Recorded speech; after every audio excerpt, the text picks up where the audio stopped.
అమెరికాలో ఇల్లు కొందామన్న పరిస్థితులు అనుకూలించట్లేదు. పోనీ రెంట్‌కెళ్దామంటే రెంట్ ఓనర్స్ గూడా చాలా స్ట్రిక్ట్ చేశారు. అసలుకు పరిస్థితి ఎంత దారుణంగా తయారైపోయిందంటే, ఈ ట్రంప్ వచ్చిన తర్వాత ఈ ఇమ్మిగ్రేషన్ మీద చాలా స్ట్రిక్ట్‌గా ఉండటం వల్ల కొన్ని వేల మంది ఇండియన్స్ అరెస్ట్ అయ్యారు. కొన్ని వేల మంది ఆల్రెడీ డిపోర్ట్ అయిపోయారు. ఇంకా వాళ్ళ యొక్క హంట్ అనేది కొనసాగుతూనే ఉంది. అయితే ఇప్పుడొచ్చిన పెద్ద పరిస్థితి ఏందంటే, ఇల్లులు కొనలేకపోతున్నారు. బ్యాంక్ వాళ్ళు మన ఇండియన్స్‌కి అప్పు ఇవ్వట్లే. మోర్గేజ్ లోన్స్ ఇవ్వట్లేదు. ఎందుకు ఇవ్వట్లేదు అంటే, నీకున్నటువంటి టెంపరరీ వీసా అది ఉంటుందా? ఊడుతుందా? తెలీదు. ఇంతకుముందు ఏదైనా వీసా అప్లై చేసుకుంటే ఎక్స్‌టెన్షన్ వీలుండేది. ఎక్స్‌టెండ్ అయ్యేది. 99% ఎక్స్‌టెండ్ అయ్యేది. ఇప్పుడు వీసా రెన్యువల్ అప్లై చేసుకుంటే అది వస్తుందో, రాదో మొత్తం తెలియదు. అసలుకి ఇట్స్ అన్‌సర్టెనిటీ అన్నట్టు.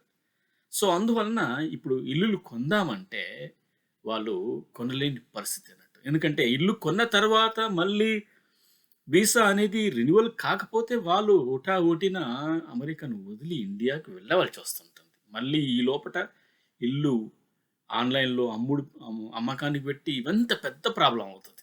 తలకాయ నొప్పి ఇదంతా కూడా. అందువలన ఇప్పుడు చాలామంది మన ఇండియన్స్ అసలు ఇల్లు కొనాలా? వద్దా? అనేసి ఆలోచిస్తున్నారు. గ్రీన్ కార్డ్ హోల్డర్స్ కొనగలుగుతారు. దట్ ఈస్ అక్కడ వాళ్ళకి ఏమీ ప్రాబ్లమ్ లేదు. వాళ్ళకి గవర్నమెంట్ లోన్ గూడా ఇస్తుంది. కానీ ఈ టెంపరరీ వీసా మీద ఈ హెచ్ వీసా, ఈబీ1, ఈబీ2 ఇవన్నీ ఉన్నాయి చూడండి. ఈ వీసా హోల్డర్స్ అందరూ కూడా వాళ్ళు లోన్ ఇవ్వాలంటే ఇప్పుడు బ్యాంక్ వాళ్ళు ఆలోచిస్తున్నారు. ట్రంప్ ప్రభుత్వం యొక్క తీసుకుంటున్న నిర్ణయాల పరంగా బ్యాంక్ వాళ్ళు లోన్ ఇవ్వడానికి వాళ్ళు ఇష్టపడట్లేదు. సో, మళ్ళీ ఇంకొక విషయం ఏందంటే, ఇక్కడ ఎఫ్‌హెచ్‌ఏ అని ఒకటుంటుంది. ఫెడరల్ హౌసింగ్ అడ్మినిస్ట్రేషన్ ఒకటుంటుంది. ఈ ఈ దీనికి అప్లై చేసుకోవాలంటే నీకు పర్మనెంట్ రెసిడెంట్ అయి ఉండాలి. అంటే గ్రీన్ కార్డ్ హోల్డర్ అయి ఉండాలి. లేదా సిటిజన్ అయి ఉండాలి. ఈ ఎఫ్‌హెచ్‌ఏ ఏం చేస్తుందంటే అసలుకు లో ఇన్‌కమ్ ఉన్న వాళ్ళకు లేదా ఫస్ట్ టైమ్ ఇల్లు కొంటారు చూడండి. వాళ్ళకు తక్కువ ఇంట్రెస్ట్ రేట్‌లో అండ్ ఇల్లు కూడా తక్కువ రేట్‌లో గవర్నమెంట్ అమ్మేస్తుందన్నట్టు. సో, ఈ ఎఫ్‌హెచ్‌ఏ లోన్‌కి ఇప్పుడు ఈ టెంపరరీ వీసా మీద ఉన్నారు చూడండి. ఈ హెచ్ వీసా, ఈబీ1 వీళ్ళందరూ కూడా దీనికి ఎలిజిబుల్ కారసలుకు. సో, కాబట్టి వీళ్ళకి ఇంట్రెస్ట్ అనేది ఎక్కువగా ఉంటుంది. సో, మళ్ళీ ఇప్పుడు ఇల్లు కొన్న తర్వాత ఒకవేళ బ్యాంకు లోను ఇవ్వదు. ఒకవేళ ఇచ్చిందనుకో, వాళ్ళని ఇచ్చేటప్పుడు వాళ్ళకి ఎక్కువ ఇంట్రెస్ట్ రేట్‌కి ఇస్తదన్నట్టు. సో, జాబ్ అనేది ఎవరిది ఊడుతుందో, ఎవరిది ఉంటుందో తెలీదు. అందువలన ఇప్పుడు మన ఇండియన్స్ అమెరికాలో ఇల్లులు కొనలేని పరిస్థితి. సో, పోనీ ఇగ సరే ఈ ఇల్లు కొంతమంది ఎవరు పక్కాగా వాళ్ళ జాబ్ అనేది పర్మనెంట్‌గా ఉన్న వాళ్ళైతే కొనగలుగుతున్నారు గానీ, అది కూడా ఇద్దరు భార్యాభర్తలు చక్కగా జాబ్ చేస్తుంటే కనుక. ఇంతకుముందుకు ఏం చేసేవాళ్ళు అసలు కొనేవాళ్ళు. వచ్చి రాగానే ఒక సంవత్సరం లోపే వాళ్ళ ఇల్లు స్టార్ట్ చేయటం, కొనడం అనేది ఉండేది. ఎందుకంటే వాళ్ళకి జాబ్ అనేది అది వీసా అనేది ఈజీగా ఎక్స్‌టెన్షన్ అయ్యేది కాబట్టి వాళ్ళకేం ప్రాబ్లమ్ ఉండేది కాబట్టి ఉండదు. అండ్ ఒకవేళ వాళ్ళకి వీసా ఎక్స్‌టెన్షన్ కాకపోతే వాళ్ళు వెళ్ళిపోయేటప్పుడు వాళ్ళు ముందే అమ్మేసుకొని వెళ్ళిపోతారు. ఇప్పుడు ఫర్ ఎగ్జాంపుల్‌కి ఒక ఇల్లు 300,000 ఉందనుకోండి. అమ్మేటప్పుడు అట్‌లీస్ట్ ఒక 25,000-50,000 అన్నా ఎక్స్‌ట్రా వస్తుంది. ఇక్కడ ఇల్లు రేట్ తగ్గే సమస్యే లేదు అసలుకు. సో, అందువల్ల అప్పుడు ఆ రకంగా అడ్వాంటేజ్. ఇప్పుడనేది వీసా అనేది లేదు కాబట్టి అంటే ఐ మీన్ దానికి ష్యూరిటీ లేదు. ఎక్స్‌టెన్షన్‌కి ష్యూరిటీ లేదు కాబట్టి వాళ్ళు ఇప్పుడు ఇల్లు కొనాలనా? వద్దా? అని ఆలోచిస్తున్నారు. సరే ఇదొకటి పరిస్థితి. ఇక రెంట్‌కి వెళ్దామంటే ఇప్పుడు హోమ్ ఓనర్ ఓనర్స్ ఏం చేస్తున్నారంటే లాండ్ లార్డ్స్ అంటారు వాళ్ళని. వీళ్ళేం చేస్తున్నారంటే అసలుకు నీ వీసా పేపర్స్, నీకు ఎంత కాలం ఉంది, నీ జాబ్ ఏంటి, ఇవన్నీ వివరాలు అడుగుతున్నారు. వాళ్ళొక్క సోషల్ సెక్యూరిటీ నంబర్ అడగరు. అంటే ఏంది ఇప్పుడు నీకు మధ్యలో ఇప్పుడు నీకు ఒక సంవత్సరం రెంట్ ఇచ్చాడనుకోండి. నువ్వు 6 మంత్స్ తర్వాత నీకు వీసా ఎక్స్‌పైర్ అయిపోతే నువ్వేం చేస్తావు? నువ్వు వెళ్ళిపోతావు. మళ్ళీ ఇప్పుడు 6 నెలలు ఆ ల్యాండ్ లార్డ్ ఇంకొక రెంటర్స్‌ని వెతుక్కోవాలి. ప్రాబ్లమ్ అయితుంది.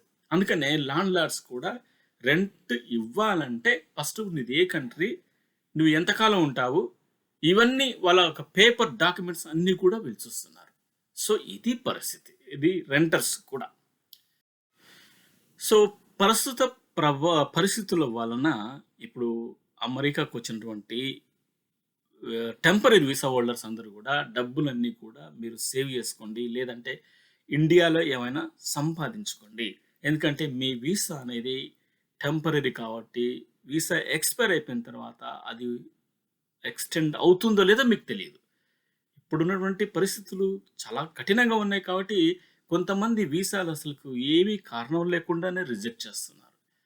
కొంతమందికి ఏ కారణం చిన్న కారణం చెప్పి రిజెక్ట్ చేస్తున్నారు. ఒకసారి రిజెక్ట్ అయిపోయిన తర్వాత మళ్ళా నువ్వు వెంటనే నువ్వు అమెరికాను వదిలేసి ఎళ్ళిపోవాలి. సో, అందువలన ప్రస్తుతానికి చాలామంది ఏం చేస్తున్నారంటే, ఇటు కెనడాలో ఇన్వెస్ట్ చేస్తున్నారు. వాళ్ళు సంపాదించిన డబ్బులతోని. ఇండియాలో ఇన్వెస్ట్ చేస్తున్నారు. కొంతమంది దుబాయ్‌లో గూడా ఇన్వెస్ట్ చేస్తున్నారు. అంటే ఇది పర్మనెంట్ సిటిజన్స్, పర్మనెంట్ రెసిడెంట్స్ కొంతమంది ఆ విధంగా ఇన్వెస్ట్ చేస్తున్నారు. కానీ టెంపరరీ వీసా హోల్డర్స్ ఏమి చేయలేని పరిస్థితి అన్నట్టు. సో, కాబట్టి మీరు వాళ్ళ యొక్క ఆలోచనలు ఎలా ఉన్నాయంటే ఇటు అమెరికా అది కెనడా గాని, యూకే గాని, ఇటు ఆస్ట్రేలియా గాని, లేదంటే ఇండియాలో ఒక ఆస్తులు కొనటం గాని, అలాంటి నిర్ణయాలు తీసేసుకుంటున్నారు ప్రస్తుతానికి. సో, ఇప్పుడు నన్నడిగితే గనక మీరు డబ్బులు సేవ్ చేసుకోండి. అంత తొందరపాటు నిర్ణయంతో ఇల్లు కొనకండి. ఇరుకుల పడకండి. ఒకవేళ అది మీ ఇష్టం బట్టి ఆధారపడి ఉంటుంది. కాకపోతే ఇల్లు అమ్మాలన్నా, కొనాలన్నా డీడ్స్‌పై ఇవన్నీ చాలా కథలుంటాయక్కడ.